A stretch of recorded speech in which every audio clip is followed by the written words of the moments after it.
Welcome to day 32 of our one-year Bible reading plan. Today, we dive into Exodus 22 and 23, where God gives important laws about justice, mercy, and caring for others. In Matthew 22, verses 15 to 46, we see Jesus' wisdom as he responds to challenging questions from religious leaders and teaches about the Greatest Commandment. Let's uncover these powerful lessons together. Exodus chapter 22. Whoever steals an ox or a sheep and slaughters it or sells it must pay back 5 head of cattle for the ox and 4 sheep for the sheep. If a thief is caught breaking in at night and is struck a fatal blow, the defender is not guilty of bloodshed. But if it happens after sunrise, the defender is guilty of bloodshed. Anyone who steals must certainly make restitution, but if they have nothing, they must be sold to pay for their theft. If the stolen animal is found alive in their possession, whether ox or donkey or sheep, they must pay back double. If anyone grazes their livestock in a field or vineyard and lets them stray and they graze in someone else's field, the offender must make restitution from the best of their own field or vineyard. If a fire breaks out and spreads into thorn bushes so that it burns shocks of grain or standing grain or the whole field, the one who started the fire must make restitution. If anyone gives a neighbor silver or goods for safekeeping and they are stolen from the neighbor's house, the thief, if caught, must pay back double. But if the thief is not found, the owner of the house must appear before the judges, and they must determine whether the owner of the house has laid hands on the other person's property. In all cases of illegal possession of an ox, a donkey, a sheep, a garment, or any other lost property about which somebody says, "This is mine," both parties are to bring their cases before the judges. The one whom the judges declare guilty must pay back double to the other. If anyone gives a donkey, an ox, a sheep, or any other animal to their neighbor for safekeeping and it dies or is injured or is taken away while no one is looking, the issue between them will be settled by the taking of an oath before the Lord that the neighbor did not lay hands on the other person's property. The owner is to accept this, and no restitution is required. But if the animal was stolen from the neighbor, restitution must be made to the owner. If it was torn to pieces by a wild animal, the neighbor shall bring in the remains as evidence and shall not be required to pay for the torn animal. If anyone borrows an animal from their neighbor and it is injured or dies while the owner is not present, they must make restitution. But if the owner is with the animal, the borrower will not have to pay. If the animal was hired, the money paid for the hire covers the loss. If a man seduces a virgin who is not pledged to be married and sleeps with her, he must pay the bride price, and she shall be his wife. If her father absolutely refuses to give her to him, he must still pay the bride price for virgins. Do not allow a sorceress to live. Anyone who has sexual relations with an animal is to be put to death. Whoever sacrifices to any god other than the Lord must be destroyed. Do not mistreat or oppress a foreigner, for you were foreigners in Egypt. Do not take advantage of the widow or the fatherless. If you do and they cry out to me, I will certainly hear their cry. My anger will be aroused, and I will kill you with the sword. Your wives will become widows and your children fatherless. If you lend money to one of my people among you who is needy, do not treat it like a business deal. Charge no interest. If you take your neighbor's cloak as a pledge, return it by sunset, because that cloak is the only covering your neighbor has. What else can they sleep in? When they cry out to me, I will hear, for I am compassionate. Do not blaspheme God or curse the ruler of your people. Do not hold back offerings from your granaries or your vats. You must give me the firstborn of your sons. Do the same with your cattle and your sheep. Let them stay with their mothers for 7 days, but give them to me on the 8th day.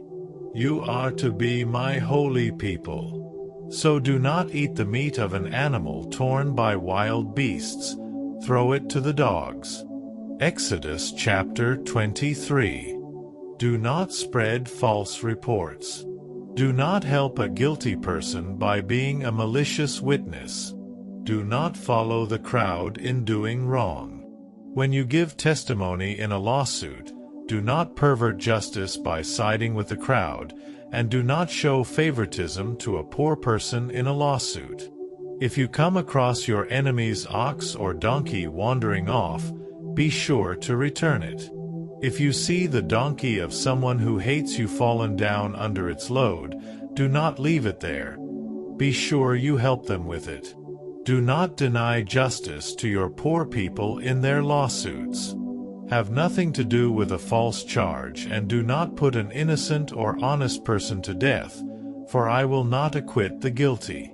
Do not accept a bribe, for a bribe blinds those who see and twists the words of the innocent. Do not oppress a foreigner. You yourselves know how it feels to be foreigners, because you were foreigners in Egypt. For 6 years you are to sow your fields and harvest the crops, but during the 7th year let the land lie unplowed and unused.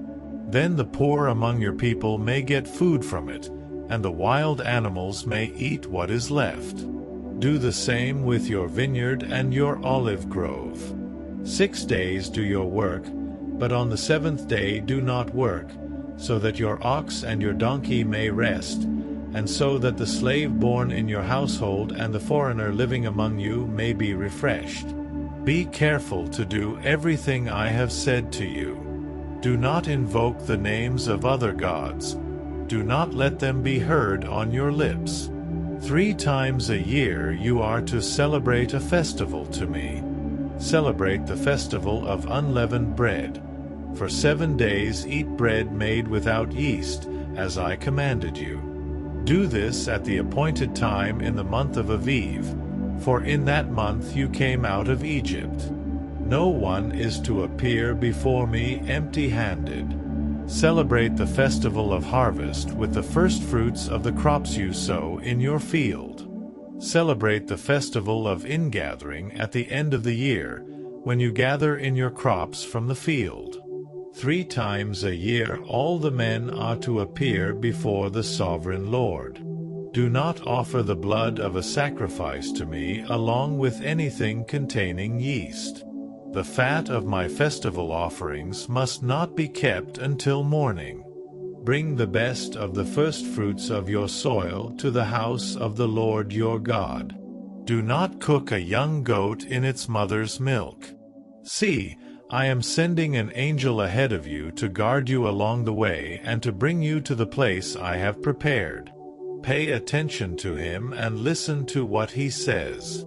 Do not rebel against him. He will not forgive your rebellion, since my name is in him. If you listen carefully to what he says and do all that I say, I will be an enemy to your enemies and will oppose those who oppose you. My angel will go ahead of you and bring you into the land of the Amorites, Hittites, Perizzites, Canaanites, Hivites, and Jebusites, and I will wipe them out. Do not bow down before their gods or worship them or follow their practices. You must demolish them and break their sacred stones to pieces. Worship the Lord your God, and his blessing will be on your food and water. I will take away sickness from among you, and none will miscarry or be barren in your land. I will give you a full lifespan. I will send my terror ahead of you and throw into confusion every nation you encounter. I will make all your enemies turn their backs and run. I will send the hornet ahead of you to drive the Hivites, Canaanites, and Hittites out of your way. But I will not drive them out in a single year, because the land would become desolate and the wild animals too numerous for you. Little by little I will drive them out before you, until you have increased enough to take possession of the land. I will establish your borders from the Red Sea to the Mediterranean Sea, and from the desert to the Euphrates River. I will give into your hands the people who live in the land, and you will drive them out before you. Do not make a covenant with them or with their gods. Do not let them live in your land, or they will cause you to sin against me, because the worship of their gods will certainly be a snare to you. Matthew chapter 22, 15-46. Then the Pharisees went out and laid plans to trap him in his words. They sent their disciples to him along with the Herodians. "Teacher," they said, "we know that you are a man of integrity and that you teach the way of God in accordance with the truth. You aren't swayed by others, because you pay no attention to who they are. Tell us then, what is your opinion? Is it right to pay the imperial tax to Caesar or not?" But Jesus, knowing their evil intent, said, "You hypocrites, why are you trying to trap me? Show me the coin used for paying the tax." They brought him a denarius, and he asked them, "Whose image is this? And whose inscription?" "Caesar's," they replied. Then he said to them, "So give back to Caesar what is Caesar's, and to God what is God's." When they heard this, they were amazed. So they left him and went away. That same day the Sadducees, who say there is no resurrection, came to him with a question. "Teacher," they said, "Moses told us that if a man dies without having children, his brother must marry the widow and raise up offspring for him. Now there were 7 brothers among us. The first one married and died, and since he had no children, he left his wife to his brother. The same thing happened to the second and third brother, right on down to the 7th. Finally, the woman died. Now then, at the resurrection, whose wife will she be of the 7, since all of them were married to her?" Jesus replied, "You are in error because you do not know the Scriptures or the power of God. At the resurrection, people will neither marry nor be given in marriage. They will be like the angels in heaven. But about the resurrection of the dead, have you not read what God said to you? I am the God of Abraham, the God of Isaac, and the God of Jacob? He is not the God of the dead, but of the living." When the crowds heard this, they were astonished at his teaching. Hearing that Jesus had silenced the Sadducees, the Pharisees got together. One of them, an expert in the law, tested him with this question. "Teacher, which is the greatest commandment in the law?" Jesus replied, "Love the Lord your God with all your heart and with all your soul and with all your mind. This is the first and greatest commandment. And the second is like it, love your neighbor as yourself. All the law and the prophets hang on these 2 commandments." While the Pharisees were gathered together, Jesus asked them, "What do you think about the Messiah? Whose son is he?" "The son of David," they replied. He said to them, "How is it then that David, speaking by the Spirit, calls him Lord? For he says, 'The Lord said to my Lord, Sit at my right hand until I put your enemies under your feet.' If then David calls him Lord, how can he be his son?" No one could say a word in reply, and from that day on, no one dared to ask him any more questions. Today's reading reminds us of God's heart for justice, love, and obedience. His greatest command is to love Him and love others. What stood out to you the most? Share in the comments below. Don't forget to like, subscribe, and join us tomorrow for Day 33 as we continue this amazing journey through the Bible.